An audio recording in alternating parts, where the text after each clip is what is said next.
नमस्ते जी, नमस्ते। क्या हाल चाल है आपके? सर हम तो बहुत ही बढ़िया हैं, आप बताइएगा। हम भी बहुत अच्छे हैं। प्रेम से बोलेंगे राधे राधे। ऑडियो वीडियो ठीक ठाक आ रहा हो तो आप मुझे बता दीजिएगा, उसके बाद हम चर्चा को आगे बढ़ाएंगे। पूछते हैं सी इंटर की कब आएगी। ये मेरा क्यूट क्वेश्चन आता है मेरे पास में, जब कह फाइनल की डालता हूँ तो भैया इंटर का पूछते हो, इंटर की डालता हूँ तो फाइनल का पूछते हो। पर मैं दे दूंगा। आज मैं ये फाइनल की ही डाल रहा हूँ और कुछ जो टॉपिक हैं वो कॉमन है, जैसे आईटीसी के 3 सेक्शन थे और आज एक मैं चैप्टर कवर करूंगा रजिस्ट्रेशन का, वो भी कॉमन है। तो मैं इसमें से निकाल कर जितना रेलिवेंट पोर्शन है सी इंटरमीडिएट के लिए निकाल कर मैं अलग से एक वीडियो बनाकर उनका डाल दूंगा अपने चैनल पर इंटरमीडिएट वाले सेक्शन में, ठीक है।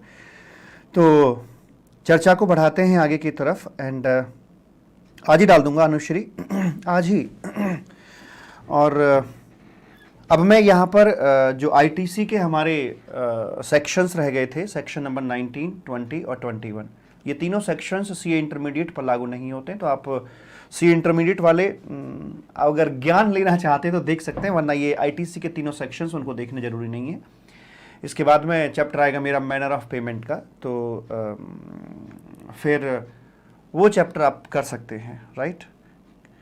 सब ठीक ठाक है जी। और मैं डाल दूंगा आपके लिए सी इंटरमीडिएट वालों, मैं ध्यान से सुनो मेरी बात। आपके लिए मैं आईटीसी का चैप्टर और एक रजिस्ट्रेशन का चैप्टर, ये 2 चैप्टर का मैं आज आपको वीडियो दे दूंगा। आईटीसी और रजिस्ट्रेशन 2 चैप्टर्स बड़े बड़े और बेहतरीन और चैप्टर्स हैं, तो इनका इवन तीसरे का भी दे दूंगा होपफुली। मैं कमिट तो नहीं कर रहा, बट होपफुली में तीसरा जो चैप्टर है आपका मैनर ऑफ पेमेंट, उसका भी वीडियो आज आपको मिल जाएगा शाम को, पक्का। इन्हीं में से कट करके निकालना है वो, राइट। लव यू मेरा बच्चा अनूप है, आयुषी है, राम है, रोशन है, भारत हैं और सुमित हैं, हितिका हैं, अनुश्री हैं, सब लोग आ गए हैं। तो चलो बात को आगे बढ़ाते हैं। और जब मैं बैठकर पढ़ाई करूं तो मान के चला करो कि बड़ी तसल्ली में हूं मैं, मतलब कूल माइंड से, कहीं गलती से भी मेरी स्पीड तेज ना हो जाए, ठीक है। तो इसलिए मैं बैठ गया हूं आज। सेक्शन नंबर 19 ये बात करता है आपसे जॉब वर्कर के संबंध में। भाई मेरे, बात सीधी सी है और हम अच्छे से जानते हैं एक छोटी सी बात, और वो बात इस प्रकार से है। फटाफट से जरा मेरे कुछ क्वेश्चंस का आंसर दीजिएगा मालिक यहाँ पर आकर, ठीक है।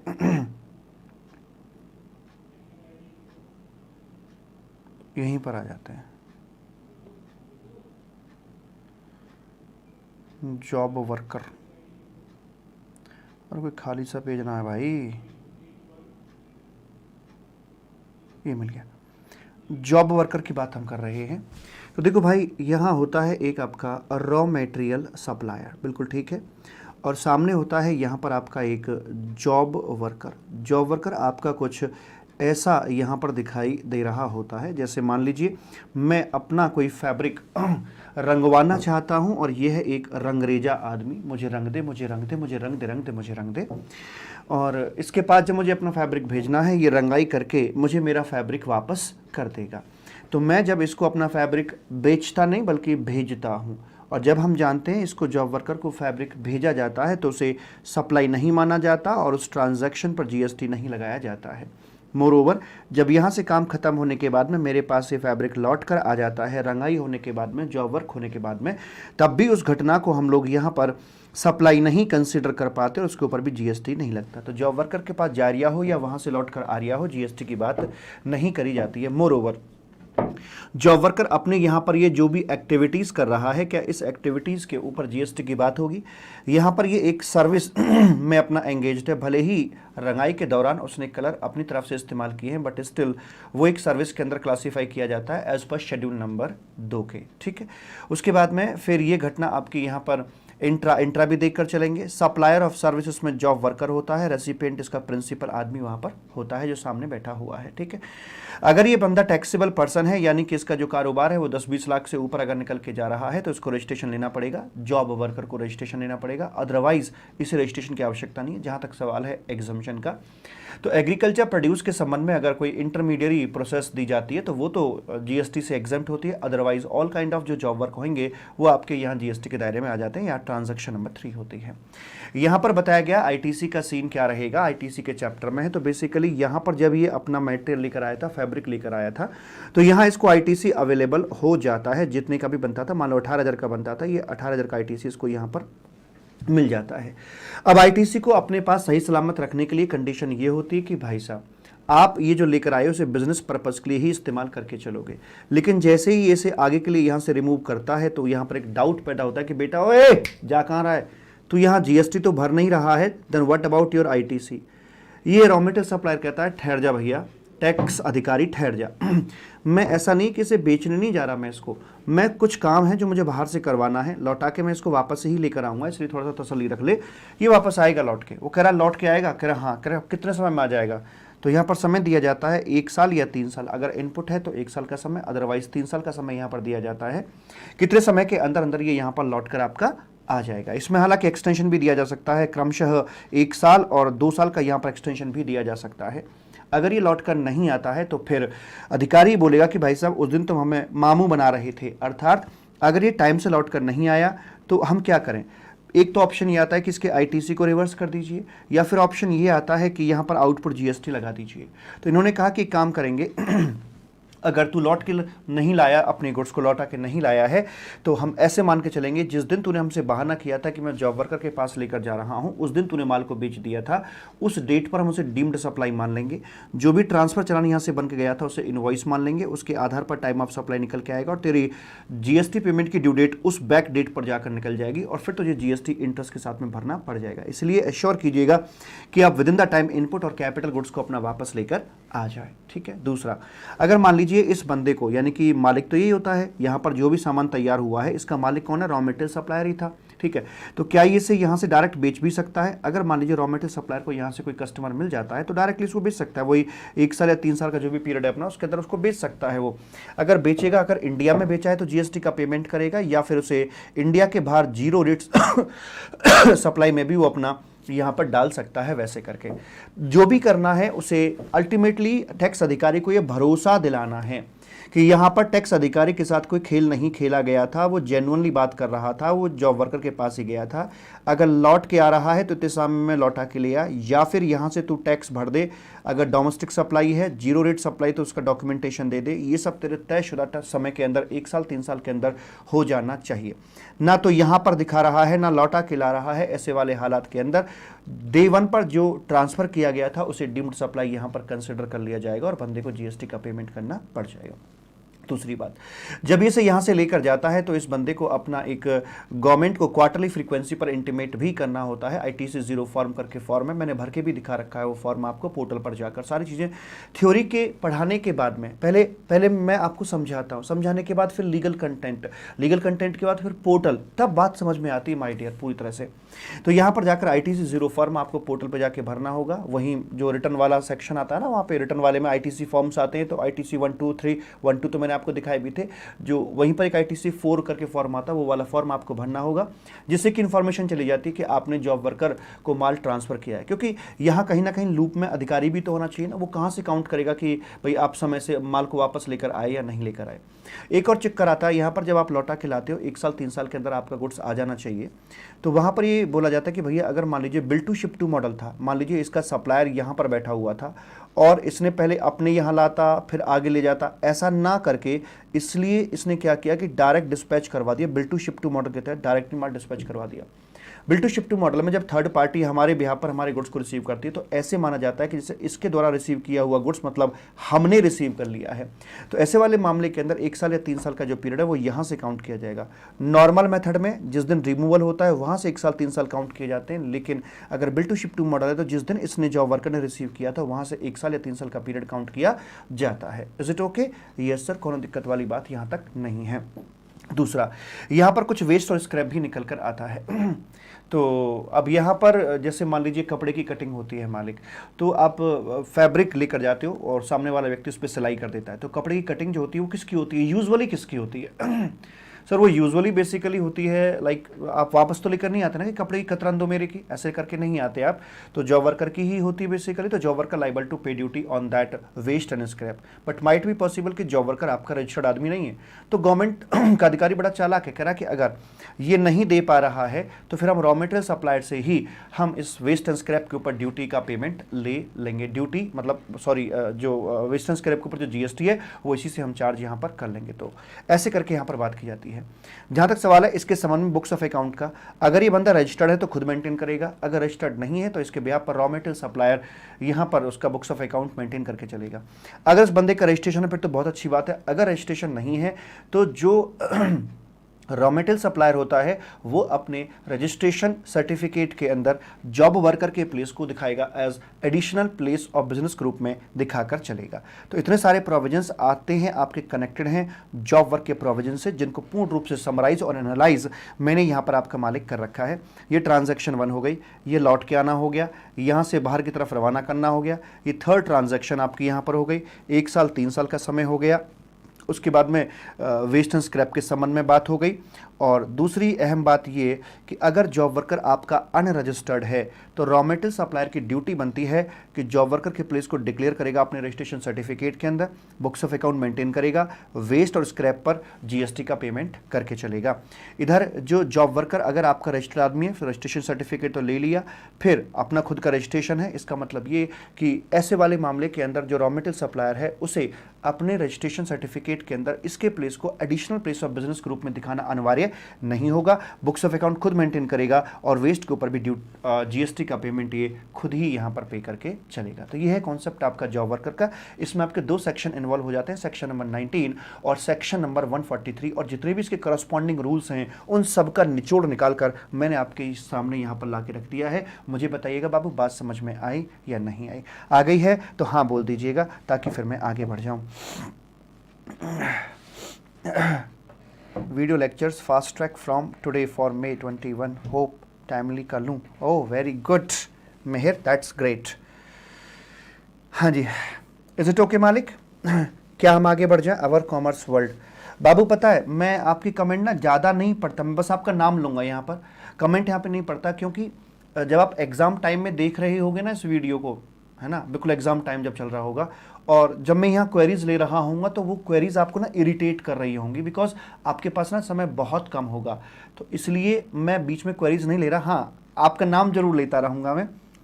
राहुल पांडे हैं, नमस्ते हैं। अक्षय अरोड़ा हैं, अवर कॉमर्स वर्ल्ड है। कश्यप हैं, the insight, that's great. Sameer Khan हैं और मिहिर हैं, अनूप हैं, निकिता हैं, मनीष हैं, ठीक है ना? हाँ जी बिल्कुल ठीक है सर जी। तो बाबू बस बता दिया करो जब कॉन्सेप्ट ओके हो जाया करे तो ऐसे स्माइली दे दिया करो या ओके थम्स अप, कुछ भी, कि each and everything is okay.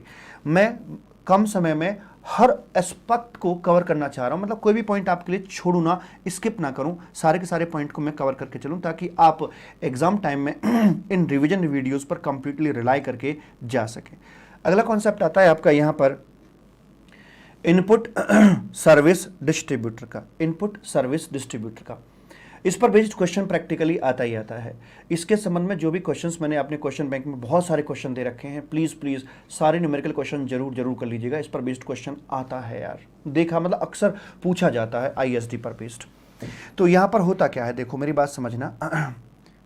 कोई खाली पेज है क्या यहाँ पे आसपास? मेरी बात समझना, देखो नॉर्मली ये होता है मालिक कि यहाँ पर सप्लायर होता है और यहाँ पर होता है एक रेसिपिएंट आदमी, है ना। नॉर्मली ये इसको यहाँ पे सप्लाई करता है, इसके इनवॉइस के आधार पर ये बंदा अपनी किताबों के अंदर आईटीसी बुक कर लेता है। आईटीसी बुक किया जाता है under section number 16, right sir, जिसके लिए इसको 12 कंडीशंस यहाँ पर फुलफिल करनी पड़ती हैं, तब जाकर इसको क्रेडिट मिल पाता है। 12 कंडीशन वही कि इनवॉइस रिसीव हो जाना चाहिए, सप्लाई रिसीव होनी चाहिए, दोनों पार्टीज़ का टैक्स जमा होना चाहिए, 180 दिन में पेमेंट हो जाना चाहिए एंड सो ऑन। लेकिन अच्छा, अगर ये आउटवर्ड इसकी जो सप्लाई आउटपुट जीएसटी होना चाहिए, ये बंदा रजिस्टर्ड आदमी होना चाहिए, बिजनेस पर्पस के लिए इस्तेमाल होना चाहिए, इस प्रकार की 12 कंडीशंस यहाँ पर आती हैं, तब जाकर बंदे को क्रेडिट अलाउड रहता है। लेकिन अगर ऐसा हो कि इन दोनों के बीच में कोई और आ जाए, यहाँ पर आ जाता है आईएसडी, इनपुट सर्विस डिस्ट्रीब्यूटर, यहाँ पर आ जाता है। मोटे मोटे तौर पर आप हेड ऑफिस आप इसे समझ लीजिए।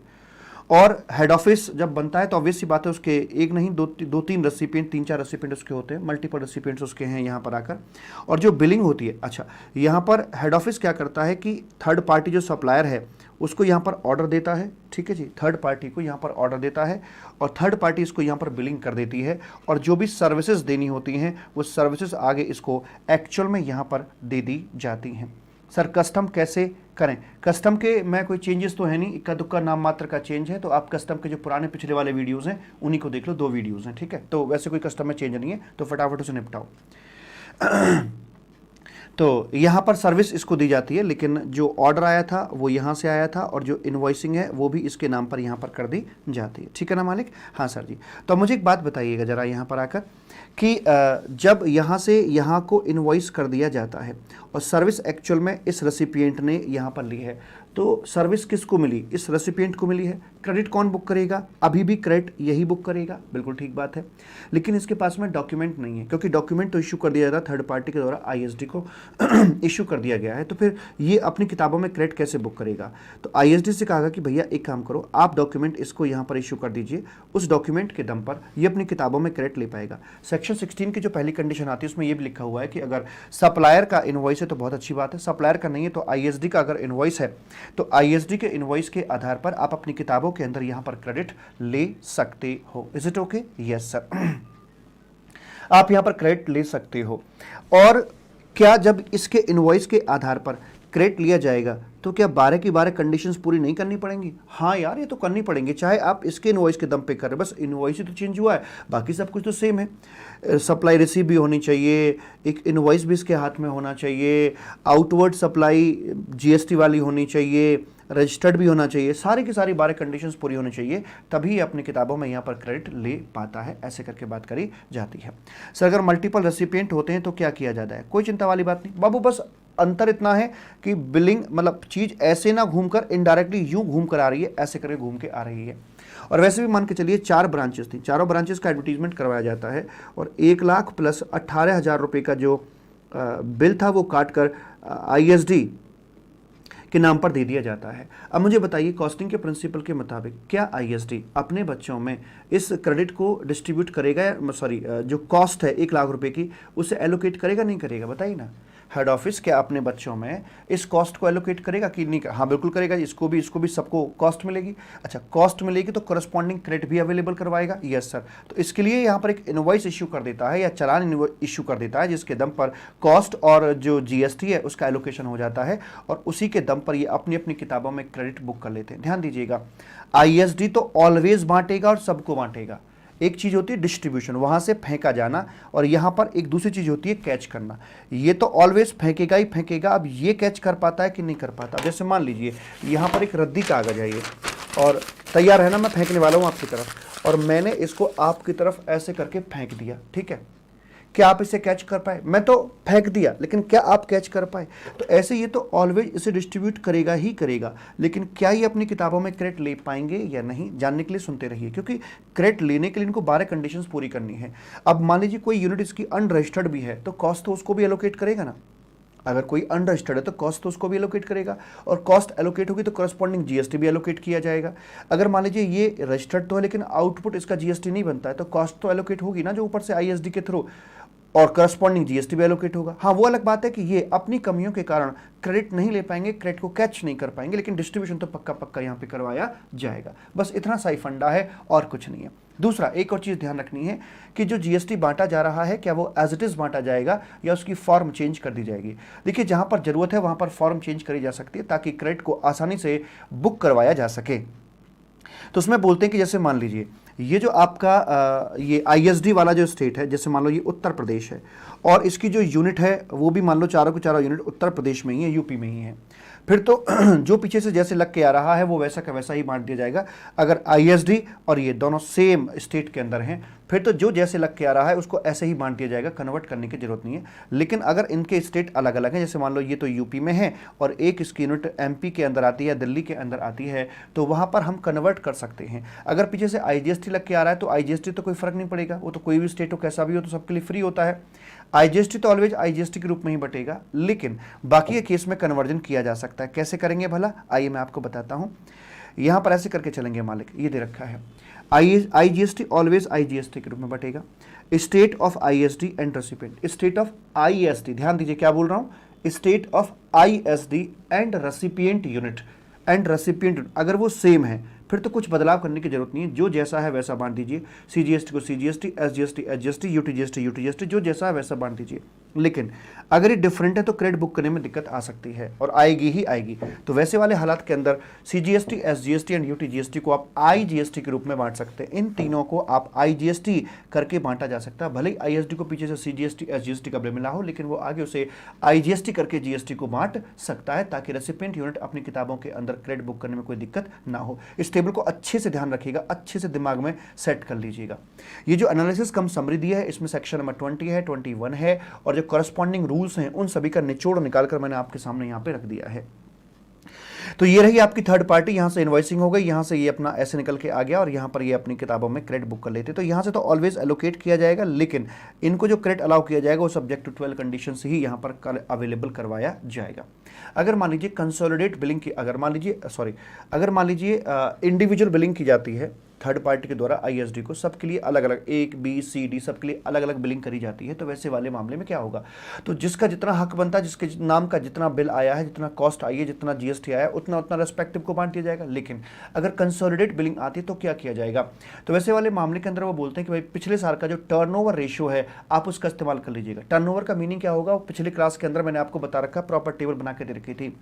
टर्नओवर रेशियो के अंदर आप उसे डिवाइड करके चलेंगे, एलोकेट करके चलेंगे। लेकिन अगर पिछले साल में मान लीजिए आपका कोई बिजनेस नहीं था या टर्नओवर रेशियो प्रॉपर नहीं मिल पा रहा है, तो वैसे वाले हालात के अंदर आप प्रीसीडिंग क्वार्टर का रेशियो यहां पर इस्तेमाल कर सकते हैं। वैसी वाली बात आपको बताई जाती है। सर अगर मान लीजिए कोई कम ज़्यादा आगे डिस्ट्रीब्यूट हो जाता है, तो अगर यहां पर कम या ज़्यादा डिस्ट्रीब्यूट हो गया तो कोई दिक्कत वाली बात नहीं, डेबिट क्रेडिट नोट के जरिए उसको ठीक किया जा सकता है। अगर मान लीजिए पीछे से कोई डेबिट नोट और आ जाता है, इनवॉइसिंग हुई थर्ड पार्टी से ISD की तरफ, लेकिन पीछे एक डेबिट नोट आया, तो जिस रेशियो में जिस तरीके से मेन इनवॉइस को बांटा गया था, डेबिट नोट या क्रेडिट नोट भी उसी का हिस्सा होते हैं, उनका इफेक्ट भी करस्पॉन्डिंगली उसी रेशियो में आगे दे दिया जाएगा। अगर ISD ने जानबूझकर किसी यूनिट को जरूरत से ज्यादा दे दिया और दूसरे को कम दिया, तो जिसको ज्यादा दे दिया है तो उसके पास ज्यादा ITC आ गया, उसके पास ज्यादा ITC आ गया तो उसकी कैश लायबिलिटी कम बनेगी, कैश लायबिलिटी कम बनेगी तो सरकार को नुकसान होगा, कैश कम मिला तो सरकार क्या करेगी कि जितना ज्यादा आपको क्रेडिट आ गया था उतना पैसा आप ये वाली यूनिट विद इंटरेस्ट सरकार को पे करके चलेगी। वैसी वाली बात यहां पर बताई जाती हैं। जहां तक सवाल है प्रोसीजरल एस्पेक्ट का, तो ISD का सेक्शन नंबर 24 के मुताबिक अपना खुद का सेपरेट रजिस्ट्रेशन इनको करवाना पड़ता है। अपनी इनकी GSTR 6 के अंदर सेपरेट रिटर्न जाती है अगले महीने की 13 तारीख तक, क्योंकि आप जानते हो कि भाई इसके रिटर्न के आधार पर ही सामने वाले एक रेसिपिएंट यूनिट को ITC अवेलेबल होता है। तो रजिस्ट्रेशन हो गया, रिटर्न हो गई, ITC डिस्ट्रीब्यूशन सेम मंथ में किया जाएगा, क्योंकि आप मंथली जानते हो मंथली पेमेंट की बात की जाती है, तो हर महीने जिस महीने का जो लॉट बनता है उसको सेम मंथ के अंदर ही डिवाइड कर दिया जाएगा, डिस्ट्रीब्यूट कर दिया जाएगा, वैसे करके। अब यहाँ ध्यान से सुनना जरा, जो रेशियो हम लेके चलते हैं वो टर्नओवर लिया जाता है, टर्नओवर रेशियो लिया जाता है। टर्नओवर का मतलब क्या है, aggregate turnover with in the state, aggregate turnover with in the state. Aggregate turnover दो तरीके से दिखते हैं, एक तो नॉर्मल एग्रीगेट टर्नओवर होता है, एक होता है aggregate turnover with in the state.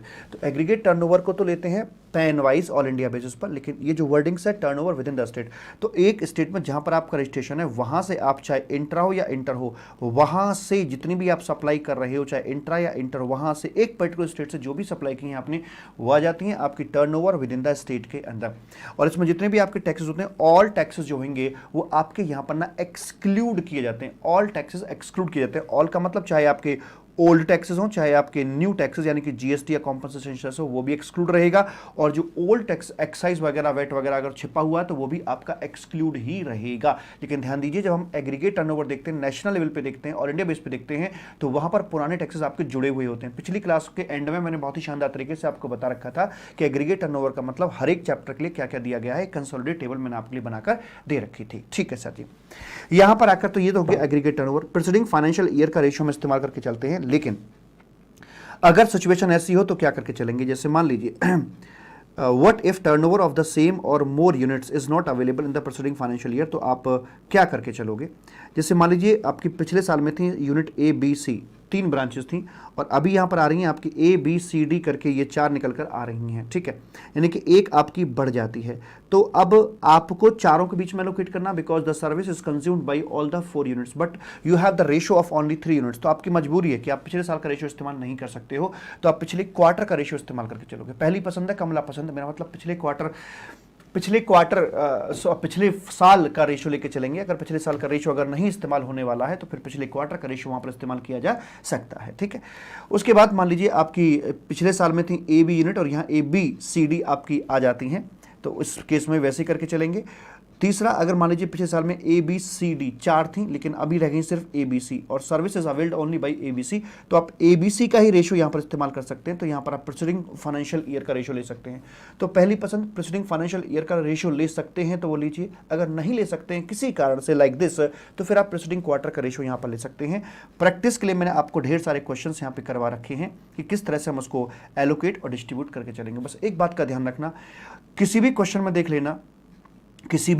देख लेना आप लोग कि चाहे कोई पर्टिकुलर यूनिट, जैसे इस क्वेश्चन में यूनिट ए जो है engaged in supplying exempted supply, जो यूनिट ए है वो एग्जेम्प्टेड में सप्लाई है। तो एक वर्ड आता है डिस्ट्रीब्यूशन, एक आता है आईटीसी बुक करना। तो एचओ तो ऑलरेडी ऑलवेज कॉस्ट और करस्पॉन्डिंग जीएसटी को एलोकेट करेगा ही करेगा, लेकिन ये इनकी कॉल है, इनकी अपनी कमियां हैं कि ये क्रेडिट ले पाएंगे या नहीं ले पाएंगे। तो चूंकि ये एग्जेम्प्टेड में सप्लाई था तो ये आईटीसी नहीं ले पाएगा, बाकी अपना आईटीसी प्रॉपर तरीके से ले पा रहे हैं। तो मुझे बताइएगा बाबू, बात समझ में आई या नहीं आई? Should I move on? क्या मैं आगे बढ़ जाऊं? यस और no, please tell me.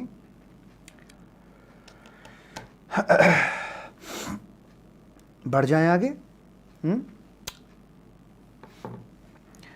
Yes और नो बोलो ना बाबू, मेरा बच्चा, मेरा कबूतर। सर आप कस्टम को रिवाइज कराओ। कस्टम में जहां अमेंडमेंट है उतने पोर्शन को चेंज करके मैं क्लासेस आपको अपडेट करके दे दूंगा, ठीक है। कस्टम में जो आपकी अमेंडमेंट है, इक्का दुक्का जो अमेंडमेंट आई हैं, पिछली वाली क्लासेस को अपडेट करके, जहां पर अमेंडमेंट वाला पोर्शन है उसको अपडेट करके आपको मैं दे दूंगा, ठीक है। ठीक सर, डन। बढ़े आगे? Yes sir. तो इस प्रकार से आपका सेक्शन 20 और 21 यहां पर आकर मालिक कंप्लीट हो जाता है वैसे करके। तो चलो जी, तो चैप्टर हो गया खत्म मालिक, और चैप्टर खत्म होने पर छोटे मोटे सर्कुलर है, नॉट रेलिवेंट। और अब हम आ रहे हैं अपने अगले चैप्टर की तरफ। सीए इंटरमीडिएट वालों को फ़ोन कर दो कि भाई वो भी जुड़ जाएं, क्योंकि रजिस्ट्रेशन का चैप्टर कॉमन है दोनों के लिए। जो भी सेक्शन सीए फाइनल में है, same sections are also applicable in CA intermediate. तो बोलो उनको कि सारे के सारे आ जाएं। बोलो जी, बोलो। आगे? हाँ सर जी, आगे। Now we are going to discuss registration chapter. यहां इस चैप्टर के अंदर आपके ना बाबू मेरे कुल मिलाकर 9 सेक्शंस आते हैं। सेक्शन नंबर 22 है, जिसमें बात करते हैं कि आपको रजिस्ट्रेशन करवाना है 10 लाख या 20 लाख की लिमिट के बाद। सेक्शन 23 आता है जहां पर ये बोलता है कि आपको मैंडेटरीली नहीं, आपको रजिस्ट्रेशन करवाना ही नहीं है। वो कौन कौन सी परिस्थितियां होंगी जहां पर आपको रजिस्ट्रेशन नहीं करवाना होता है। फिर आएगा सेक्शन नंबर 24 कि जहां पर आपको मैंडेटरी रजिस्ट्रेशन करवाना ही करवाना होता है। फिर 3 सेक्शन आते हैं 25, 26, 27 पीडीसी करके आते हैं। पी फॉर 25 में प्रोसीजर फॉर रजिस्ट्रेशन है। 26 के अंदर आते हैं आपके यहाँ पर डीम्ड रजिस्ट्रेशन, और सी का मतलब है कैजुअल टैक्सेबल पर्सन और non resident taxable person. 27, 28, 29, 30 3 sections आपके यहाँ पर आते हैं। इनमें बताया जाता है आपके लिए कि अमेंडमेंट इन रजिस्ट्रेशन सर्टिफिकेट, उसके बाद में है कैंसिलेशन ऑफ रजिस्ट्रेशन सर्टिफिकेट, और उसके बाद है रिवोकेशन की बात ये अपने करके चलता है। तो यहाँ पर मैं मान के चलता हूँ कि जो रजिस्ट्रेशन होता है वो एक प्रकार से ना शादी का बंधन होता है। टैक्स डिपार्टमेंट और जो टैक्स पेयर है, इन दोनों के बीच में ये गांठ बंध जाती है, और फिर टैक्स पेयर को एक पति के रूप में तमाम कस्मों वादों को पूरा करना होता है। पत्नी उसे सुनाती रहती है और काम पर जाता है पति, काम धंधा करता है, जो भी काम धंधा किया है उस पर जो टैक्स बनेगा वो पत्नी के हाथों में लाके थमा देता है।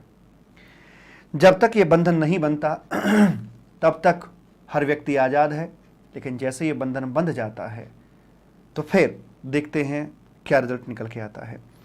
तो सबसे पहला प्रश्न आता है कि रजिस्ट्रेशन कौन करवाएगा, शादी कौन करवाएगा।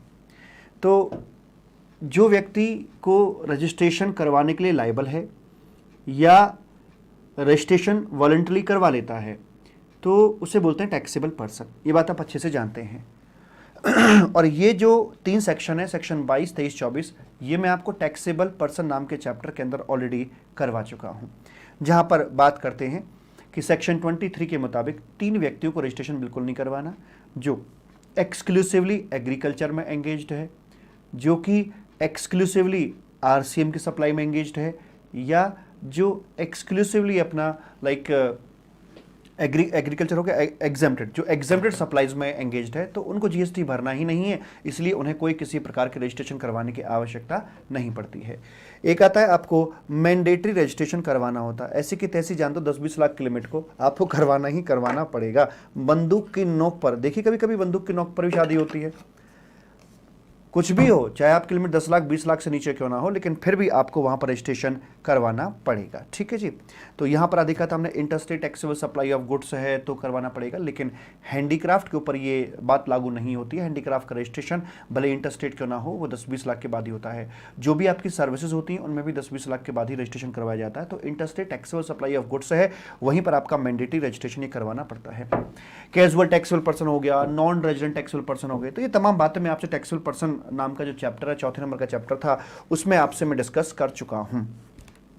10-20 लाख के बाद रजिस्ट्रेशन करवाना होता है, ये बात भी हमारे टैक्सेबल पर्सन चैप्टर के साथ ऑलरेडी कवर की जा चुकी है। तो ये पहला वाला पॉइंट तो मेरा कवर हो चुका है। अब यहां से दरअसल ये चैप्टर शुरू होता है when to take registration. Registration लेना कब होता है?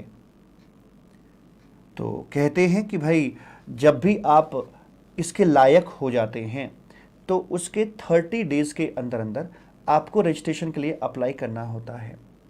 अगर 30 डेज के अंदर आप अप्लाई कर देते हैं तो उसके 3 वर्किंग डेज के अंदर आपको रजिस्ट्रेशन सर्टिफिकेट मिल जाता है, लेकिन वो रजिस्ट्रेशन सर्टिफिकेट आपका इफेक्टिव होता है सिंस डे 1, यानी कि the day on which you are liable to pay GST, ये वहीं से आपका एप्लीकेबल करवा दिया जाता है। Is it okay? और भी कई सारे फायदे आते हैं। अगर आप टाइमली रजिस्ट्रेशन के लिए अप्लाई कर देते हो तो ना तो आपको कोई किसी प्रकार की पेनल्टी लगाई जाती है। More over section 18 subsection 1 clause A के तहत 18(1) में जहां बचा कुचा की हम बात कर रहे थे, तो जो भी बचा कुचा स्टॉक पर आपका बचा कुचा क्रेडिट होता है वो भी आप बुक कर पाते हो यदि आपने 30 डेज यानी कि टाइमली रजिस्ट्रेशन करवा लिया है तो। लेकिन हम जानते हैं कुछ स्पेशल केस भी आते हैं जहां पर 30 डेज की लिमिट आपकी लागू नहीं होती है। वो हैं आपके कैजुअल टैक्सेबल पर्सन और नॉन रेजिडेंट टैक्सेबल पर्सन। इनको 5 डेज इन एडवांस अपना रजिस्ट्रेशन करवाना होता है।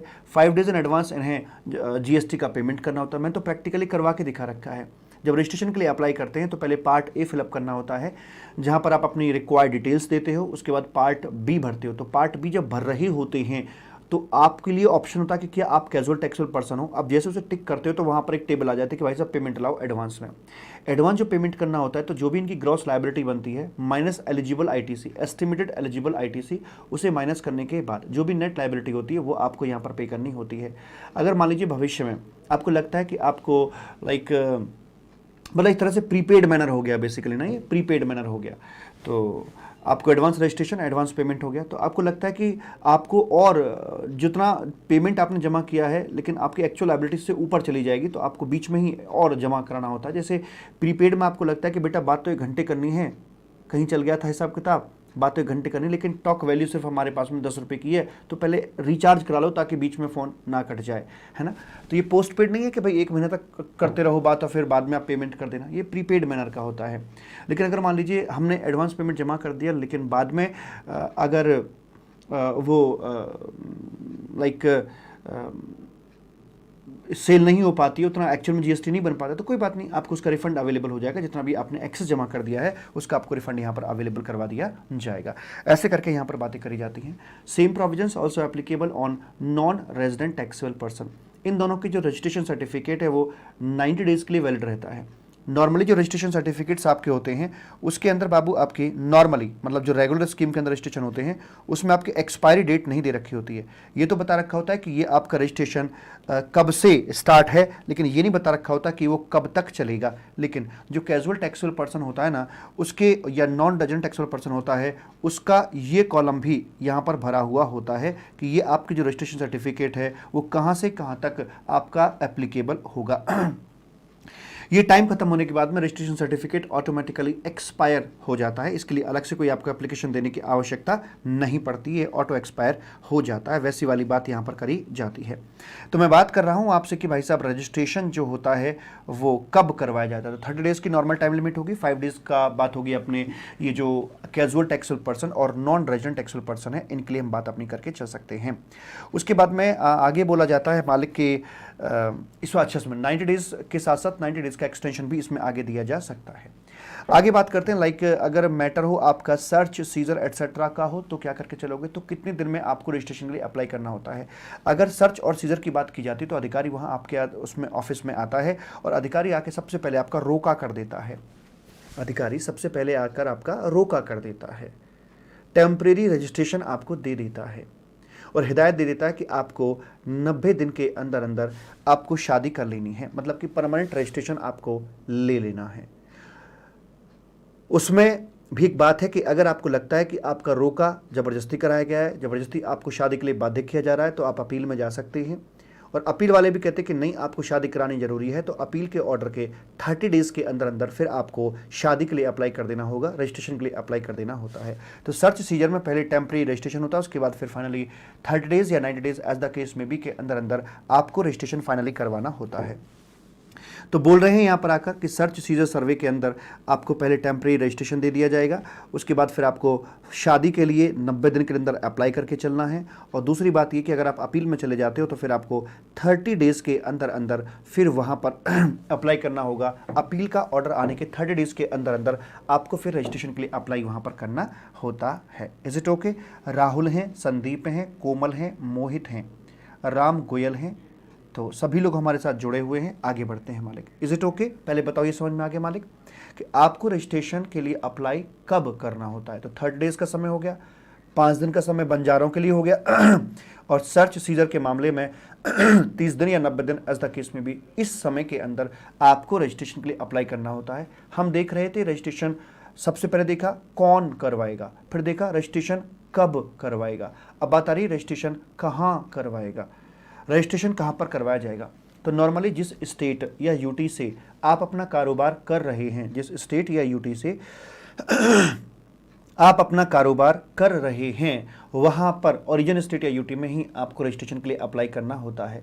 लेकिन अगर मामला TWI का निकल कर आ रहा हो, अगर मामला TWI का निकल के आ रहा होता है तो वैसे वाले मामले के अंदर आपको देखना होगा कि जहाँ पर भी आप, जहाँ से आप कारोबार कर रहे हैं वहाँ से आपका नियरेस्ट स्टेट या यूनियन टेरिटरी कौन सा पड़ता है। तो जौन सा भी नियरेस्ट पड़ता होगा उसमें आपको रजिस्ट्रेशन के लिए अप्लाई करना होता है। ये बात आ गई रजिस्ट्रेशन आपको कहाँ पर करवाना होता है। उसके बाद में हम बात करते हैं नंबर ऑफ रजिस्ट्रेशन की कि आपको कितने रजिस्ट्रेशन सर्टिफिकेट लेने होते हैं। तो यहाँ पर अलग अलग बातें हैं। पहला क्या है ज़रा ध्यान से देखना, 1 स्टेट 1 रजिस्ट्रेशन। दूसरा है 1 स्टेट मल्टीपल रजिस्ट्रेशन। तीसरा है multiple state 1 registration. 1 state 1 registration, multiple state 1 registration, 1 state multiple registration. 3 अलग अलग बातें हैं।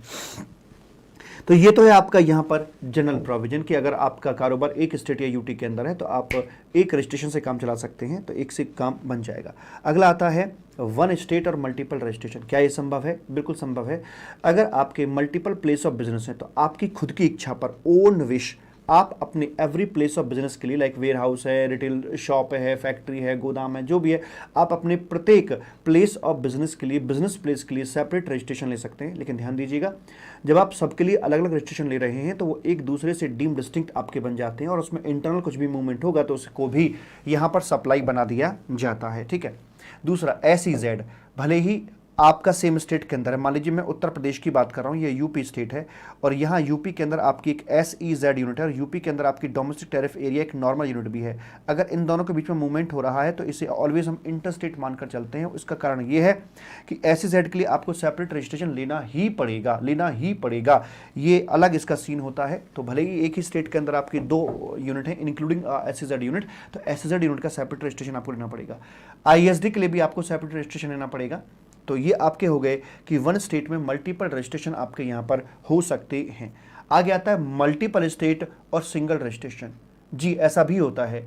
ये जो आपके UIN वाले होते हैं ना, एम्बेसी वाले जो होते हैं, इंटरनेशनल ऑर्गेनाइजेशंस वाले जो होते हैं, तो इनके संबंध में ये कहा जाता है मालिक कि जो इनको यूनिक आइडेंटिफिकेशन जो नंबर दिया जाता है ये नेशनल लेवल पे दिया जाता है। इसका कोई स्टेट वाइज चक्कर नहीं कि भाई ये एक स्टेट है तो एक में वैलिड रहेगा, वो सभी स्टेट के अंदर वैलिड करवाया जाता है, क्योंकि इनका ऑब्जेक्टिव होता है सिर्फ रिफंड वगैरह क्लेम करना, because they are not liable to pay GST at all. उनको तो यूनिक आइडेंटिफिकेशन नंबर सिर्फ रिफंड वगैरह क्लेम करने के लिए ही दिया जाता है। Right, yes sir. आगे बढ़ते हैं मालिक और आगे बात करते हैं कि हाँ रजिस्ट्रेशन के लिए कौन कौन से डॉक्यूमेंट चाहिए होंगे, कैसे कैसे प्रोसेस होगा, कैसे कैसे आप अप्लाई करके देखेंगे।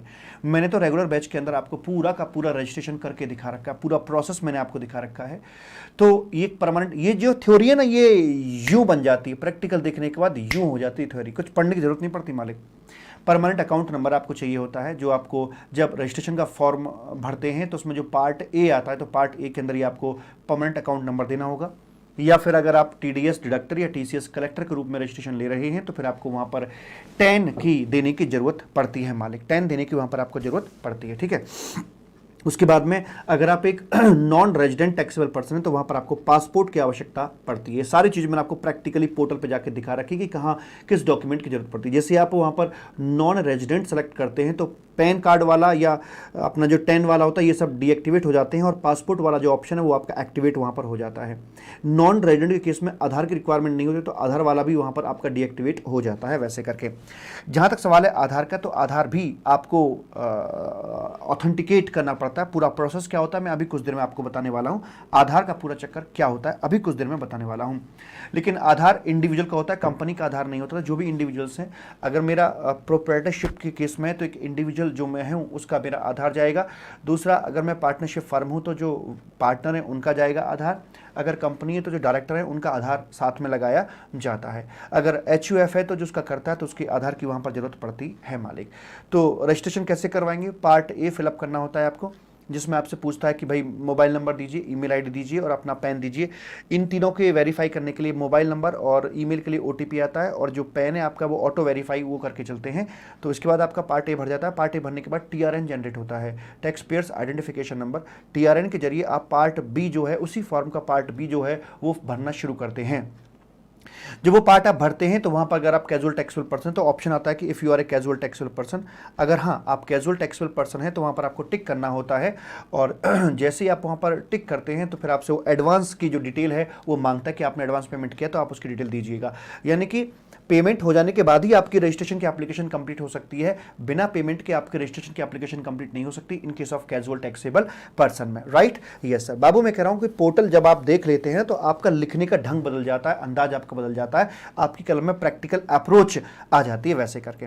उसके बाद आपकी एप्लीकेशन सबमिट हो जाती है। जब भी कोई किसी प्रकार की एप्लीकेशन सबमिट होती है पोर्टल पर तो पोर्टल एक ARN जनरेट करता है। कोई कैसी भी एप्लीकेशन आप दे रहे हैं पोर्टल को तो पोर्टल ARN जनरेट करता है। ARN का मतलब हो गया आपका एप्लीकेशन का रेफरेंस नंबर, यानी कि एक एक्नॉलेजमेंट पोर्टल के द्वारा आपको वहां पर मालिक दी जाती है। एक एक्नॉलेजमेंट पोर्टल के द्वारा आपको दी जाती है। Is it okay? Yes sir, कोनो दिक्कत वाली बात नहीं है। तो एक्नॉलेजमेंट जब आपको यहाँ पर मालिक मिल जाती है तो उसके बाद ही ये माना जाता है कि आपकी एप्लीकेशन सबमिट हो गई है और फिर अधिकारी उस एप्लीकेशन को प्रोसेस करना शुरू कर देता है। तो प्रोसेस नॉर्मल प्रिंसिपल के मुताबिक मैं आपको बताऊं तो 3 वर्किंग डेज का समय लेता है।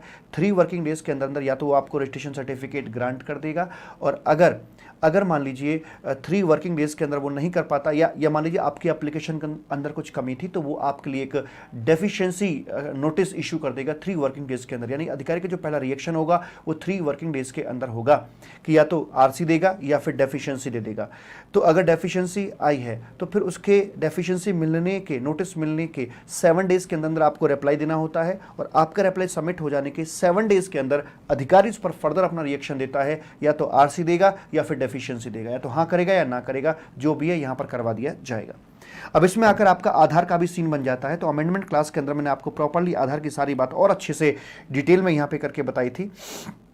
यहाँ पर मैंने 3 केस बनाकर आपको अलग अलग दिए थे कि आधार का पूरा सीन किस प्रकार से यहाँ पर देखा जाता है। तो जब पोर्टल पे जाते हैं तो आखिरी पेज पर जाकर मैंने प्रैक्टिकली भी दिखा रखा है आपको कि आधार के लिए ऑप्शन आता है कि क्या आप आधार को ऑथेंटिकेट करना चाहते हो या नहीं। तो आपके पास ऑप्शन होता है कि आप आधार ऑथेंटिकेट करना चाहते हैं या नहीं चाहते हैं, हाँ या ना। अगर आप हाँ करते हैं, हाँ चाहते हैं, तो कोई बात नहीं, ओके कर दिया आपने और एप्लीकेशन आपने सबमिट कर दी। लेकिन अभी भले ही आपने हाँ कर दिया आधार ऑथेंटिकेशन के लिए, लेकिन और अब भले ही आपकी एप्लीकेशन सबमिट हो गई, लेकिन अभी आपका ARN जनरेट नहीं होगा, यानी अभी आपको एप्लीकेशन का एक्नॉलेजमेंट नहीं आएगा। उसके एप्लीकेशन देने के 1-2 दिन, 4-5 दिन के अंदर, मैक्सिमम 15 दिन का समय होता है, आपके लिए आपके मोबाइल मैसेज या ईमेल पर एक लिंक आएगा आधार को ऑथेंटिकेट करने के लिए। उस लिंक पर अगर आप अपने आधार को ऑथेंटिकेट कर पाते हैं तो जैसे आपका आधार ऑथेंटिकेट होगा उसके जस्ट बाद आपका एप्लीकेशन का ARN जनरेट होगा, यानी कि आपकी एप्लीकेशन तब कंप्लीट मानी जाएगी जब आपका आधार ऑथेंटिकेट हो जाता है। तो ठीक है, तब आपको ARN जनरेट होगा, और ARN जनरेट होने के 3 डेज के अंदर अंदर आपको वहाँ पर रजिस्ट्रेशन सर्टिफिकेट मालिक ग्रांट कर दिया जाएगा। या फिर अगर एप्लीकेशन आपकी कुछ अधूरापन उसमें नज़र आता है, क्योंकि अधिकारी आधार ऑथेंटिकेट होने के बाद ही आपके एप्लीकेशन पे काम करेगा, और अगर आपके एप्लीकेशन में कुछ कमी निकल के आती है तो फिर वो क्या करेगा, कोई डेफिशिएंसी अगर निकलती है तो फिर डेफिशिएंसी को आपको सूचित करके चलेगा। वही 3 वर्किंग डेज के अंदर या तो आरसी देगा या डेफिशिएंसी देगा, और अगर आपका रिप्लाई जाता है तो आपको रिप्लाई देने के लिए 7 दिन का समय मिलता है। तो अगर रिप्लाई सबमिट किया तो फिर अगले 7 डेज के अंदर अंदर वो आपको या तो आरसी देगा या फिर आपकी एप्लीकेशन को खारिज कर देगा, रद्द उसको कर देगा। दूसरा, अगर आप आधार ऑथेंटिकेट के लिए नहीं जाते हैं, आपने उसको कह दिया कि भैया मुझे आधार ऑथेंटिकेशन के लिए नहीं जाना है, तो फिर आपको अपना KYC देना होगा। फिर आपको जो रजिस्ट्रेशन दिया जाएगा वो फिजिकल वेरिफिकेशन के आधार पर ही दिया जाएगा। मैं आपको बताऊं, बोलते हैं कि आधार मैंडेटरी है, पर एक बात ध्यान से कान खोलकर सुन लीजिएगा, मैं बिना आधार के भी GST में रजिस्ट्रेशन पा सकता हूं। मैं बिना आधार के भी GST में रजिस्ट्रेशन पा सकता हूं। आधार इज़ नॉट मैंडेटरी, लेकिन बिना आधार के समय ज़्यादा लग जाता है। साइट का फिजिकल वेरिफिकेशन करवाया जाएगा, और वहाँ पर आकर अगर सक्सेसफुली वेरिफिकेशन हो जाता है, जो KYC जो अदरवाइज डॉक्यूमेंट होते हैं उनके दम पर मुझे यहाँ पर रजिस्ट्रेशन सर्टिफिकेट दिलवाया जाता है। Is it okay? लेकिन कुछ हाई प्रोफाइल मामले के अंदर ऐसा हो सकता है कि साइट का फिजिकल वेरिफिकेशन ना करें, सिर्फ डॉक्यूमेंट को ही चेक कर लें, और डॉक्यूमेंट चेकिंग के आधार पर भी आपको रजिस्ट्रेशन दिया जा सकता है। वैसी वाली बात यहाँ पर बोली जाती है, but that will take time, maximum 21 days. या फिर तीसरा केस ये निकल के आता है कि आपने आधार ऑथेंटिकेशन के लिए ऑप्ट तो कर लिया कि हाँ मैं आधार ऑथेंटिकेशन करवाऊंगा, लेकिन किसी कारणवश आप उसको ऑथेंटिकेट नहीं करवा पाए। आपका ईमेल आईडी गलत था, या आपका मोबाइल नंबर अलग था जो आधार में आपने ऑलरेडी लगा रखा था, जो और यहाँ पर जो दिया था आपने, तो मतलब कुछ मिसमैच अगर आपका हो जाता, आधार ऑथेंटिकेशन आपकी फेल्ड हो जाती है, तो वैसे वाले मामले में ऐसे माना जाएगा जैसे आपने आधार के लिए ऑप्ट किया ही नहीं था, और फिर वहाँ साइट वेरिफिकेशन करके मैक्सिमम 21 डेज के अंदर ही आपको रजिस्ट्रेशन दिलवाया जाएगा। पहले बाबू बोलो, बात पकड़ में आई या नहीं आई? Is it okay or not? Please tell me, waiting for a reply. Registration chapter है, छोटी छोटी बहुत सारी बातें इसके अंदर आपकी आ जाती हैं, और मैं इत्मीनान से आराम से आपको सारी बातें बता रहा हूं, कोई भी बात मैं आपके लिए स्किप नहीं कर रहा हूं मालिक, ठीक है जी।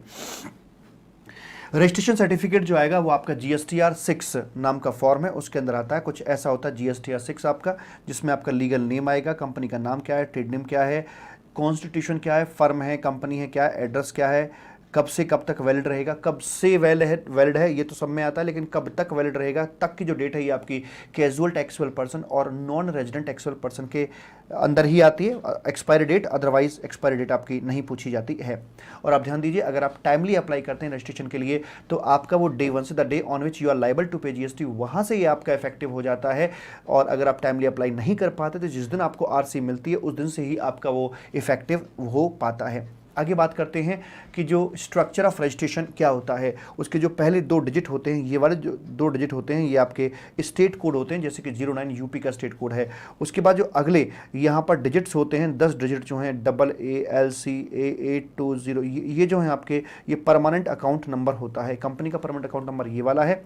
अगला जो डिजिट यहाँ पे निकल के आ रहा है ये है कि भाई इस स्टेट में इस पैन पर ये पहला रजिस्ट्रेशन है। और अगले जो 2 डिजिट होते हैं इनको कोई भगवान जाने ये किस तरह से चेकसम डिजिट लगाकर चलते हैं। कहते हैं कि भाई साहब ये तो है फर्दर यूज़ के लिए और ये है आपका चेकसम डिजिट, तो इनको आप पहले से प्रिडिक्ट नहीं कर सकते, ये कुछ भी आपके आ सकते हैं। तो ये होता है आपका स्ट्रक्चर रजिस्ट्रेशन नंबर का। माइग्रेटेड पर्सन है, इनको देखने की आवश्यकता इस मूवमेंट पर नहीं है, ये क्वेश्चन एग्जाम में नहीं आएगा। आगे बात करते हैं अमेंडमेंट इन रजिस्ट्रेशन सर्टिफिकेट। मैंने तो आपको प्रैक्टिकली पोर्टल पे जाके करवा रखा है कि हम कैसे करके अमेंडमेंट करते हैं अपने पोर्टल पे जाके। तो अमेंडमेंट जो होती है वो 2 तरीके से करवाई जाती है, कोर फील्ड में होती है और एक आपकी नॉन कोर फील्ड के अंदर अमेंडमेंट्स मालिक करवाई जाती हैं। तो gst.gov.in, तो यहाँ पर मैं लॉगिन कर देता हूँ फटाफट से, और लॉगिन के अंदर मेरा ये कंपनी आ गई। कंपनी के बाद ये कैप्चा डाल देता हूँ इसमें मैं, ये है 916858 ऐसे करके डाल दिया मैंने, और ये मैंने लॉगिन कर दिया। तो यहाँ पे जब मैं सर्विसेज में आता हूँ तो सर्विस पे क्लिक करेंगे, यहाँ पर जाकर मैं रजिस्ट्रेशन पे ओके करूँगा। रजिस्ट्रेशन में आते ही यहाँ पर आ जाता है आपका amendment in of registration in core field में कर रहे हैं, या फिर आप अमेंडमेंट नॉन कोर फील्ड में कर रहे हैं, जौन से में भी करना है वहाँ पर जाइएगा। जो फील्ड्स हैं आपके वो एडिटेबल हो जाते हैं, आप उनको एडिट कर सकते हैं, और एडिट होने के बाद जो भी चेंज करना है उसको सेव कर दीजिए, सबमिट कर दीजिए, तो आपका ये ऑटोमेटिकली वहाँ पर हो जाता है। जो कोर फील्ड में चेंजेस होते हैं उन्हें अधिकारी पहले देखता है कि क्या वो सही है या नहीं है, उसके बाद ही वो ओके हो पाते हैं, तभी वो चेंज हो पाता है। अधिकारी जब तक चेक नहीं करेगा वो आपका बदलेगा नहीं, चेंज नहीं होगा, ठीक है। और जो आपके नॉन कोर फील्ड में चेंजेस होते हैं वो आपने एक बार सेव कर दी तो आपके ऑटोमेटिकली सेव्ड हो जाते हैं, उसमें अधिकारी का इन्वॉल्वमेंट आपका बिल्कुल भी नहीं आता है।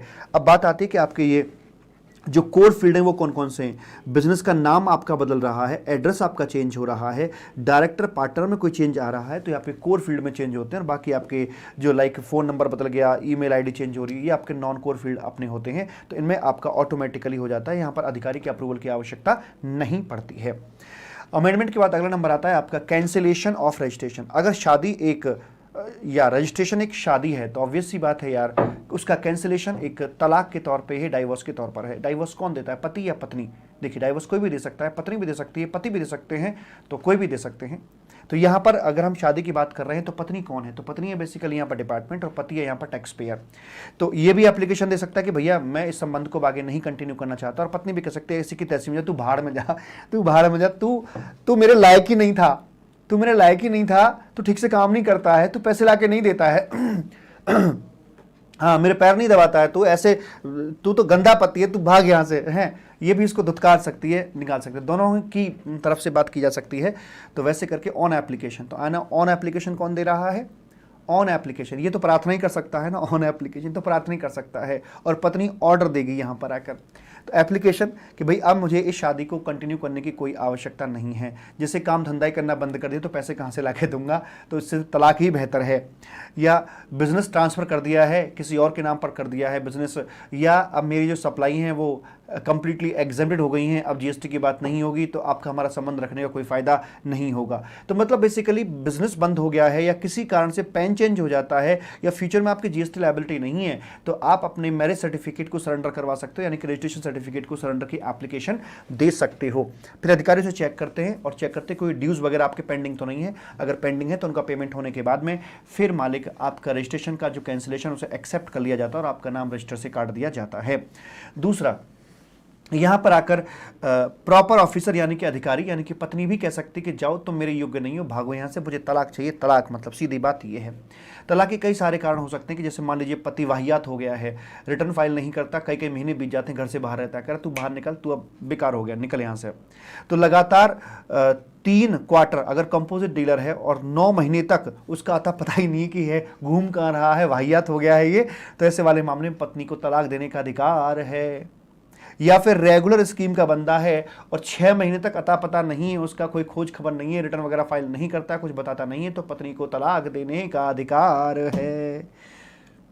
वॉलंटरी रजिस्ट्रेशन करवा लिया था, बाल विवाह करवा लिया था, मम्मी मैं भी करवाऊँ, मैं भी करवाऊंगा, मैं भी करवाऊंगा, है, और बिजनेस शुरू नहीं कर पाया तो पत्नी को तलाक देने का अधिकार है। जय हो, जय श्री राधे, जय श्री राधे, जय श्री राधे। यह रजिस्ट्रेशन शादी हो गई थी, धोखाधड़ी से शादी कर ली, बताया था कि मैं चार्टर्ड अकाउंटेंट बन गया हूं या मेरी गवर्नमेंट जॉब है, लेकिन बाद में कुछ निकलता नहीं है, धोखाधड़ी से करवा लिया तो पत्नी को तलाक देने का अधिकार है। या फिर अब पहले क्या था कि जीएसटी रजिस्ट्रेशन पाने के लिए बैंक अकाउंट की डिटेल मैंडेटरी हुआ करती थी, लेकिन अभी उसको कर दिया है कि आप जीएसटी रजिस्ट्रेशन के लिए अप्लाई कर दीजिए, बैंक डिटेल देनी आपको मैंडेटरी नहीं है, आप बैंक डिटेल बाद में भी दे सकते हो, क्योंकि बैंक वाले जीएसटी का सर्टिफिकेट मांगते हैं बैंक अकाउंट खोलने के लिए, करंट अकाउंट खोलने के लिए। तो पहले रजिस्ट्रेशन होता है, उसकी बैंक की डिटेल जीएसटी रजिस्ट्रेशन की डिटेल बैंक लेता है, उसके बाद बैंक अकाउंट खुलेगा, फिर बैंक की डिटेल आपको सबमिट करनी होती है जीएसटी पोर्टल पे आके। तो अगर आप 45 दिन के अंदर बैंक की डिटेल नहीं देते हो, शादी के 45 दिन के अंदर बैंक की डिटेल नहीं देते तो शादी किस लिए करी थी, तो फिर हम आपको तलाक दे सकते हैं। तो पत्नी को अधिकार मिल जाता है कि वो यहाँ पर तलाक दे सकती है ऐसे करके। ठीक है जी, यस सर।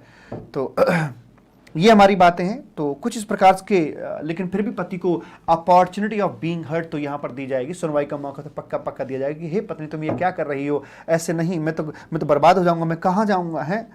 तो ऐसे करके उसके बाद में जब तलाक होता है तो कुछ भत्ता वगैरह भी देना पड़ता है, कुछ लायबिलिटी भी आती है पति के ऊपर, है ना, पति के ऊपर ही आती है, पति चाहे तलाक कोई भी ले रहा हो लेकिन लायबिलिटी पति के ऊपर ही आती है, तो कुछ उसको देना होता है। तो यहाँ पर है लायबिलिटी ऑन कैंसिलेशन, जब तलाक होगा तो क्या लायबिलिटी बनेगी।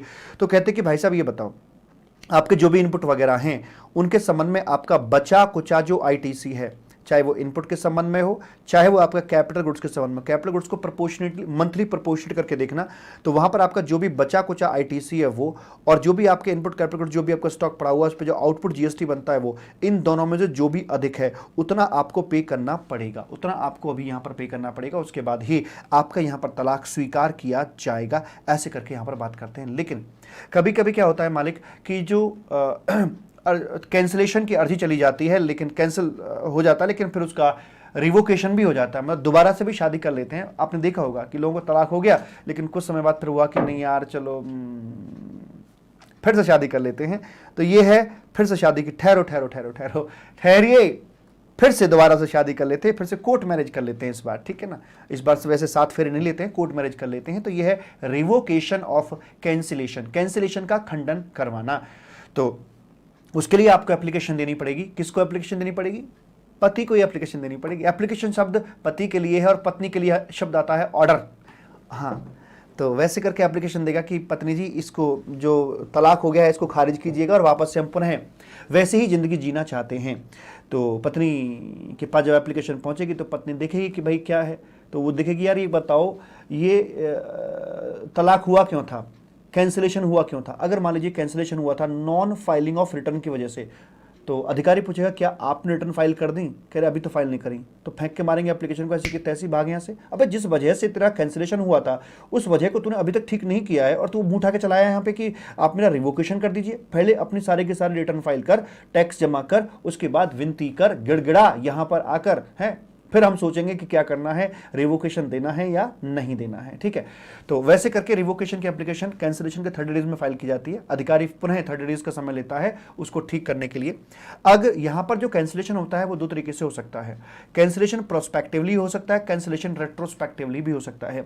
अगर प्रोस्पेक्टिवली कैंसिलेशन हुआ था, जैसे मान लीजिए यहां से आपका ये कैंसिलेशन हुआ था मालिक, यहां पर आकर कैंसिलेशन हुआ था, तो प्रोस्पेक्टिवली हुआ था कि आगे से कैंसिल है आपका, तो यहां से शुरू से लेकर यहां तक जितने भी आपकी पेंडिंग रिटर्न्स हैं वो आपको पहले भरनी पड़ेंगी। उसके बाद एप्लीकेशन एक्सेप्ट होगी और एप्लीकेशन एक्सेप्ट होने के बाद फिर आपको, मतलब पहले रिटर्न फिर एप्लीकेशन, उसके बाद फिर रिवोकेशन यहां पे करवाया जाता है। लेकिन अगर मान लीजिए आपका रजिस्ट्रेशन कैंसिल कर दिया गया है, बैक डेट से, रेट्रोस्पेक्टिव इफेक्ट से कर दिया गया है, तो यहां पर आकर पहले रिटर्न फाइल हो ही नहीं सकती क्योंकि आपको बैक डेट से डिबार किया गया है।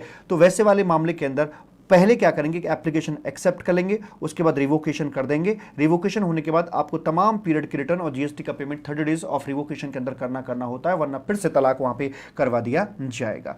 मुझे बताइए बाबू, बात समझ में आई या नहीं आई? मेरा बच्चा, मेरा आशीष अग्रवाल, थैंक यू आशीष, आप ग्रेट हो। तो बताइए रजिस्ट्रेशन वाकई में मैरिज है या नहीं है? आप बताओ ना मेरी बात।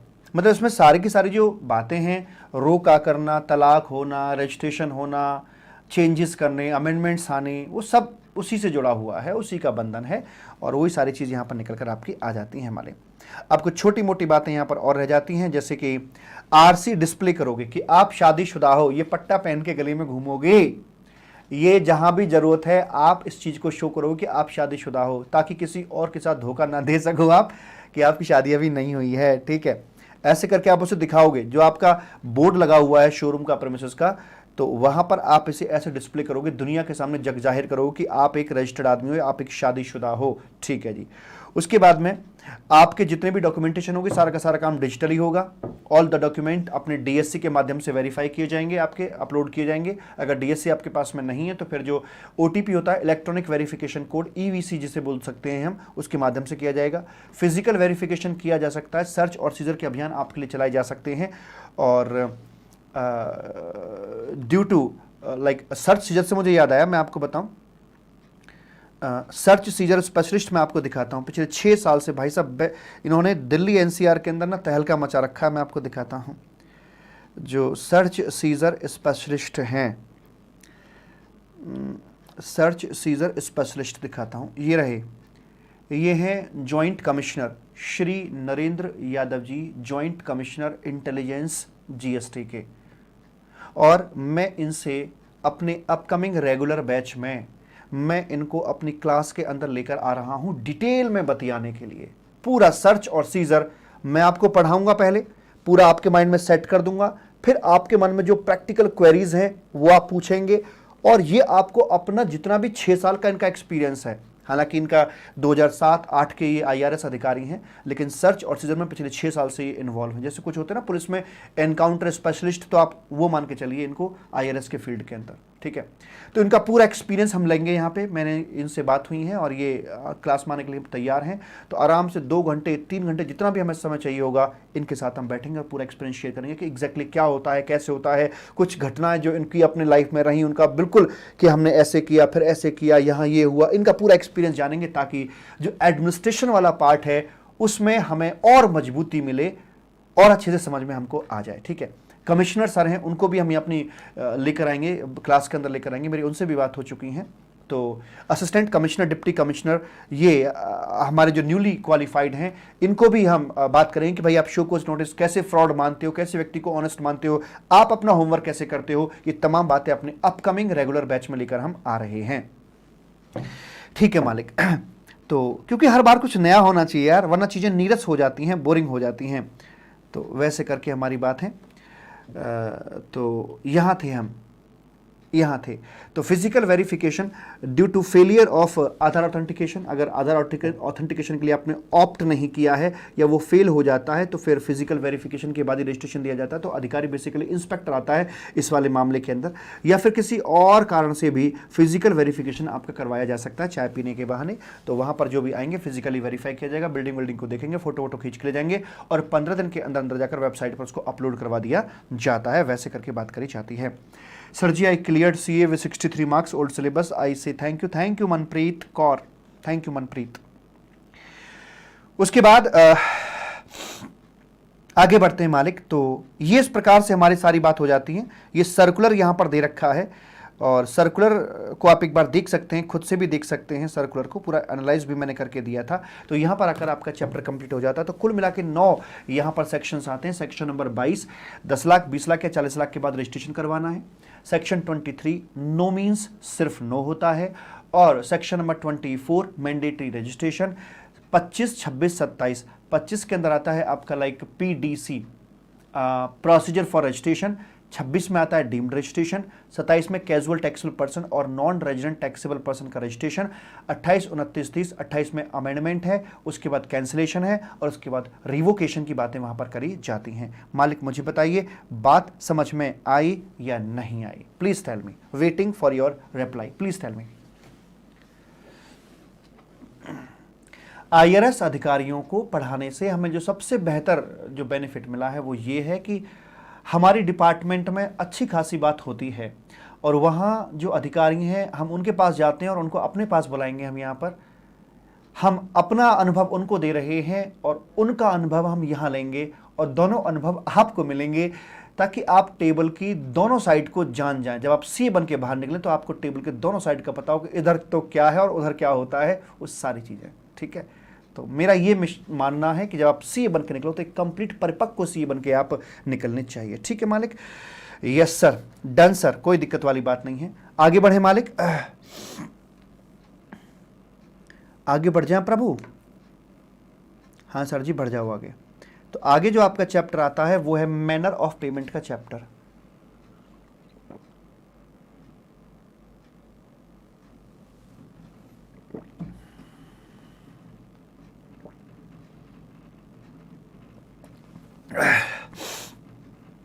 कहाँ गया? ये रूल्स हैं इसके, ये जो भी मैंने आपको एनालाइज करके दिया है, ये सारी समरी वमरी जितना भी है सारा कुछ है उसके अंदर। ये है आपका चैप्टर मैनर ऑफ पेमेंट का। इस इमेज को जरा ध्यान से देखना आप। ये है मैनर ऑफ पेमेंट की इमेज। अब ये तो है ये तो है पतिदेव टैक्स पेयर और ये है यहां पर डिपार्टमेंट।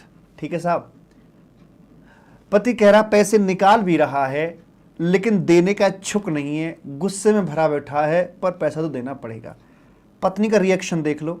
अगर पत्नी के आप यहाँ चेहरे की तरफ देखोगे ना, यहाँ जो ये मुंह है, तो वहां से तो ऐसा लग रहा है जैसे रिक्वेस्ट कर रही हैं, लेकिन आंखों की तरफ देखोगे तो ऐसा लग रहा है कि अगर थोड़ी भी देर लगाए तो रैप्टा पड़ने वाला है इसको यहां पर आकर। ठीक है, तो दोनों मिक्स रिएक्शन यहां से निकल कर आ रहे हैं, तो बड़ी मुश्किल से मिलती हैं ऐसी इमेजेस। ठीक है, तो ये है मैनर ऑफ पेमेंट के भाई साहब पेमेंट तो कर दीजिए, शादी किस लिए की थी आपने, इसलिए तो की थी ना, आप पैसे दीजिए आप हमें।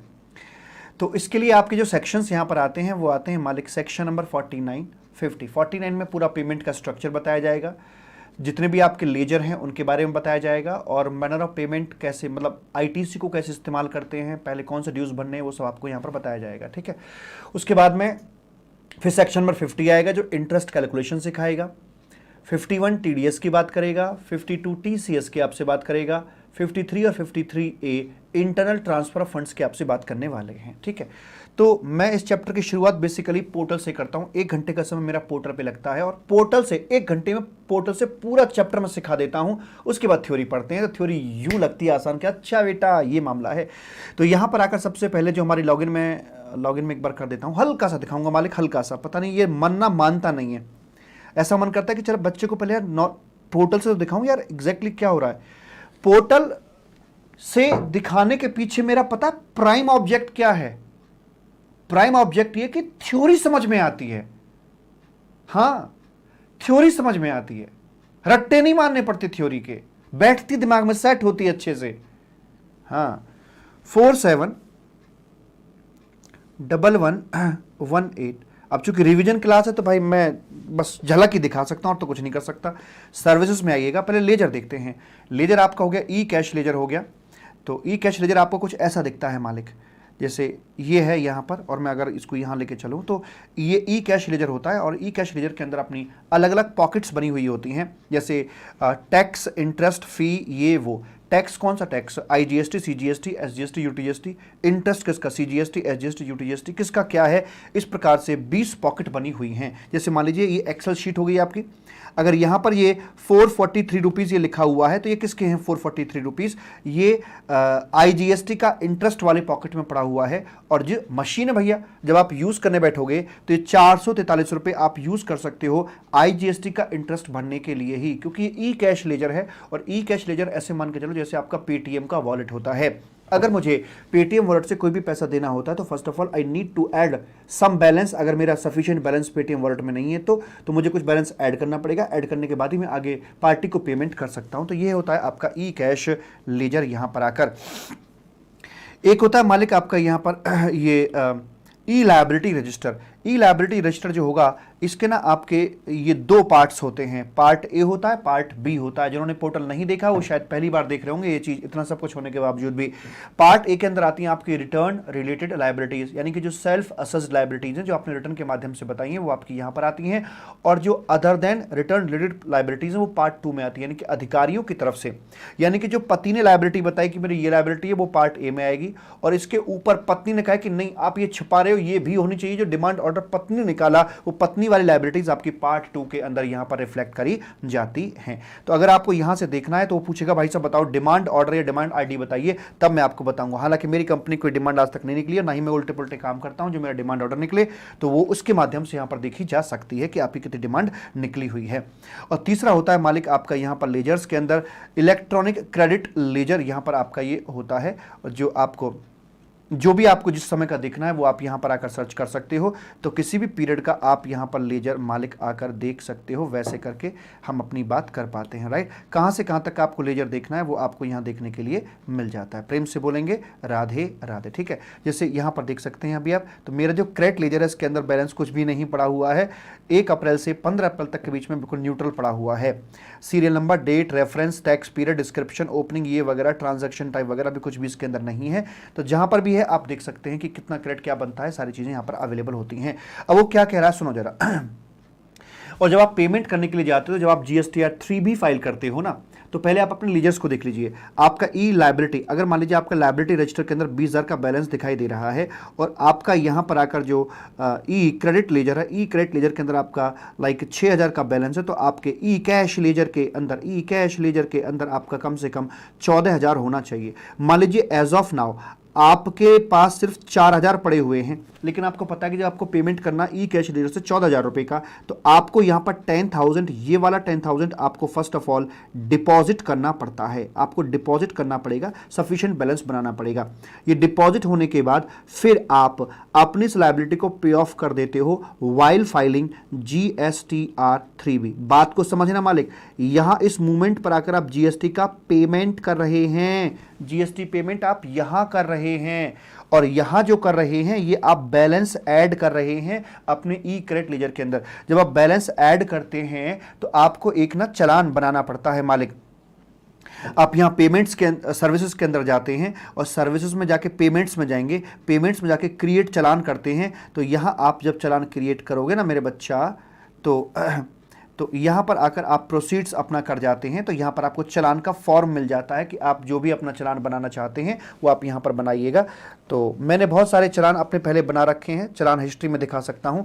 तो यहां पर आकर चालान जब बन जाता है आपका, तो कुछ ऐसा दिखाई देता है आपका चालान मालिक। ये यहां पर चालान बन जाता है, आपको फिगर डालनी होती है, और चालान जब बनता है तो उसमें एक सी पिन आ जाता है, common portal identification number, C pin. ये जनरेट होगा चालान बनते ही, तो उसमें आपको पर्टिकुलर्स डालने होते हैं कि आपको कौन सा पेमेंट कितना करके चलना है। डिपॉजिट डेट क्या है, 19 मार्च 2021, डिपॉजिट टाइम आपका यहाँ पर ये हो गया, वैसे करके। तो जो भी आपका ये है वो सारे की सारी डिटेल्स आपकी यहाँ पर आ जाती है, और उसके बाद फिर आप इसका पेमेंट यहीं से आप जाकर इसका पेमेंट मालिक कर देते हो, वैसे करके बात करी जाती है। Is it okay? Yes sir, कोनो दिक्कत वाली बात नहीं है जी। यहां से जाके आप उसका पेमेंट मालिक कर सकते हो, इस तरह से हमारी बात हो जाती है। ओके सर जी, कोई दिक्कत वाली बात नहीं है, और वो भी दूर दूर तक नहीं है। अच्छा साहब, अब यहां से आपका ये जो चालान बनता है, ये जो आपने डिपॉजिट किया बैंक के अंदर, तो जैसे बैंक में डिपॉजिट होता है तो बैंक एक सिन जनरेट करता है। सिन होता है चालान आइडेंटिफिकेशन नंबर। चालान आइडेंटिफिकेशन नंबर क्या होगा, जो अभी मैंने आपको सी पिन दिखाया था, इस सी पिन के अंदर बैंक का कोड और जुड़ जाता है, तो वो बन जाता है चालान आइडेंटिफिकेशन नंबर। और फिर ये सारा का सारा कोड GST पोर्टल पर रिवर्ट कर दिया जाता है, और GST पोर्टल पर आकर जो आपका ई कैश लेजर है उसको अपडेट कर दिया जाता है, और आपके ई कैश लेजर के अंदर ये बैलेंस यहां पर ऐड हो जाता है।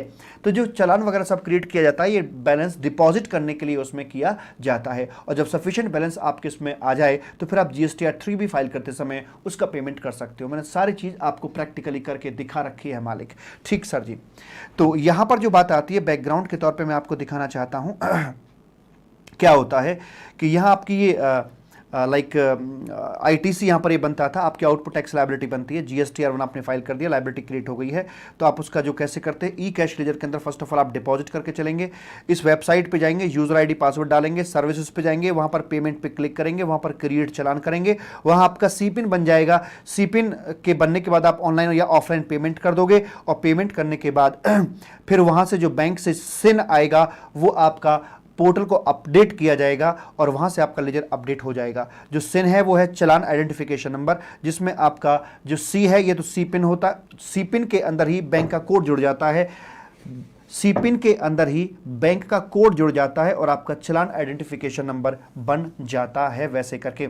उसके बाद बोलते हैं कि आप इस लायबिलिटीज को कैसे पे ऑफ करके चलोगे। तो सबसे पहले आपको कौन सी लायबिलिटीज पे करनी है, पहले पुराने पाप धोने हैं या नए पाप धोने हैं। अगर मान लीजिए पत्नी को पैसा देना है, कुछ पुराना हिसाब किताब बाकी, तो पहले वो निपटाएगी पत्नी, करेगी नया वाला तो नया है ये तो मुझे याद रहेगा, पहले पुराना निपटाइए। तो पहले पुराना वाला हिसाब निपटाया जाएगा फिर नया वाला। और उसमें के अंदर भी उसके अंदर भी कहते हैं कि भाई पहले सेल्फ असेस्ड लायबिलिटी, जो तुम अपने मुंह से कबूल कर रहे हो, पहले जो अपने मुंह से कबूल कर रहे हो पहले तो वो दो, जो अपने मुंह से कबूल कर रहे हो पहले वो पैसा दीजिए। उसमें पहले पुराना वाला और अब फिर करंट पीरियड का। उसके बाद जो हमने डिमांड निकाली, क्योंकि ये आप जानते हैं ये पार्ट 1 की लायबिलिटीज हैं और ये आपकी पार्ट 2 की लायबिलिटीज होती हैं जो जीएसटी पोर्टल पर आप देख रहे थे। तो पहले पार्ट 1 निपटाया जाएगा फिर पार्ट 2 निपटाया जाएगा। और पार्ट 1 के अंदर पहले पुराने हिसाब किताब होंगे, उसके बाद करंट का हिसाब किताब करवाया जाएगा। Is it okay? ऐसे करके manner of payment of utilisation क्या होगा, ये होगा आपका CIS और CIS। C for CGST, I for IGST, S for SGST, U for UTGST की यहां पर बात करी जाती है मालिक। ठीक सर जी। इसके अंदर 2 सीक्वेंस होते हैं, एक होता है इंटरनल सीक्वेंस और एक होता है एक्सटर्नल सीक्वेंस। एक्सटर्नल सीक्वेंस के मुताबिक यहां पर यह आता है आपका 1 2 3। 1 का मतलब पहले आपको IGST के क्रेडिट को ठिकाने लगाना होता है। First of all credit of IGST will be utilised for the payment of. फिर यहां पर आते इंटरनल सीक्वेंस, तो पहले अपने के लिए इस्तेमाल करके चलेगा, ये आ गया आपका A। उसके बाद फिर किसके लिए इस्तेमाल करेगा जी, फिर किसके लिए इस्तेमाल करके चलेगा सर, फिर CGST और SGST। CGST SGST किसी के लिए भी इस्तेमाल कर सकता है और किसी भी रेशियो में इस्तेमाल किया जा सकता है। फिर नंबर 2 आता है आपका यहाँ पर CGST क्रेडिट CGST के लिए इस्तेमाल हो सकता है पहले, और उसके बाद जो बचेगा वो आप IGST के लिए इस्तेमाल कर सकते हो। इसी तरीके से SGST first of all SGST के लिए इस्तेमाल किया जाएगा, उसके बाद फिर वो IGST के लिए इस्तेमाल किया जा सकता है। तो CIS ऐसे ऐसे ऐसे ऐसे। तो इस प्रकार से क्रॉस यूटिलाइजेशन की बात यहाँ पर होती है, लेकिन ध्यान रखना है कि आपका इंटरनल और एक्सटर्नल सीक्वेंस किस प्रकार से काम करके चलता है, उसी हिसाब से हम अपनी बातें यहां पर कर पाते हैं मालिक मेरे बच्चा। आई होप बात समझ में आ गई होगी।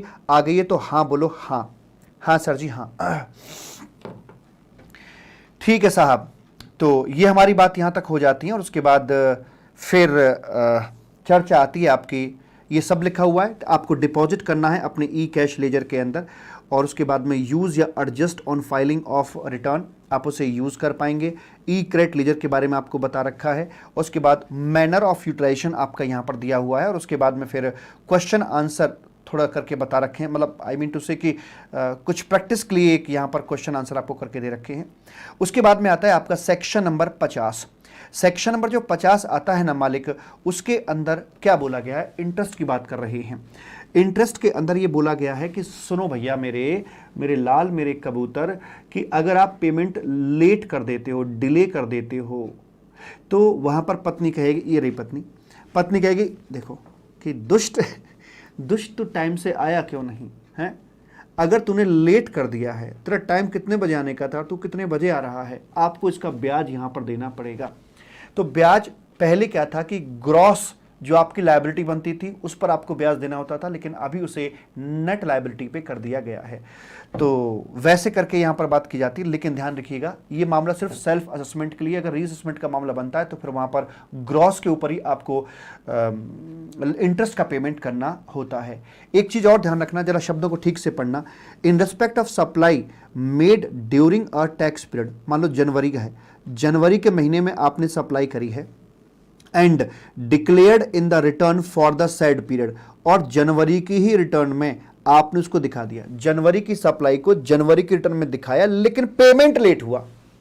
जनवरी की रिटर्न को, जनवरी की सप्लाई को जनवरी की रिटर्न में दिखाया था, लेकिन फाइल बाद में करिए, डिले करी है, तो फिर आपका नेट पे बात करी जाएगी। लेकिन अगर मान लीजिए ऐसा है कि सप्लाई जनवरी की थी, लेकिन आपने जनवरी की रिटर्न में नहीं दिखाई, बल्कि आपने दिखाई उसे अप्रैल की रिटर्न में जाके दिखा रहे हो, तो यहां आपके जो इंटरेस्ट आएगा वो ग्रॉस लायबिलिटी पे ही निकल के आएगा।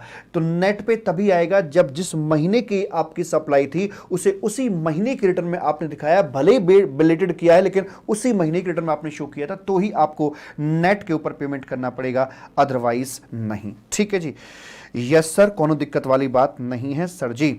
उसके बाद फिर हम आगे बढ़ते हैं और आगे क्या निकल कर आता है, तो ये सर्कुलर उसी के संबंध में आपका दिया हुआ है। ये आपका टीडीएस का कॉन्सेप्ट, टीडीएस की बात बाद में करेंगे हम, ये सीए इंटर वालों के लिए टीडीएस टीसीएस नहीं है। और इस प्रकार से चैप्टर में मेन तो दो ही यही थे, और उसके बाद एक छोटा सा सेक्शन और आता है 53 करके, उसे हम बाकी सारा अगली क्लास में देख के चलेंगे। सी इंटरमीडिएट वालों का काम यहीं तक हो जाता है। तो चलो, हालांकि ये दो यहां तक का जो ये चैप्टर था ये कॉमन था, इंटर और फाइनल दोनों के लिए कॉमन था। बाकी अब बातें हम अपनी अगली क्लास में करके चलेंगे। Thank you so much. CA intermediate वालों के लिए तो चैप्टर खत्म हो चुका है, राइट, और सीए फाइनल वालों का चैप्टर अब ये बाकी है। टीडीएस और टीसीएस का शानदार वाला डिस्कशन अगली क्लास में आपके लिए लेकर मैं आऊंगा। तब तक लिए थैंक यू सो मच, नमस्ते, टाटा, बाय बाय। मोनिका हैं, साहिल हैं, यश हैं, शिखर और जिनकी क्वेरीज हैं आप मुझे ना अभी 10 मिनट के बाद फोन कर लीजिए, फोन कर लिया करो डायरेक्ट यार। हाँ, लिखित पढ़त में थोड़ा हो जाता है। चलो, और मैं क्लास को इसको लेंथी नहीं करना चाहता, वरना एग्जाम टाइम में आप लंबी क्लास देकर घबरा जाओगे। ठीक है, thank you so much, wish you all the very best, bye, tata and love you मेरे बच्चा। ठीक है, बाय, मिलते हैं फिर आपसे,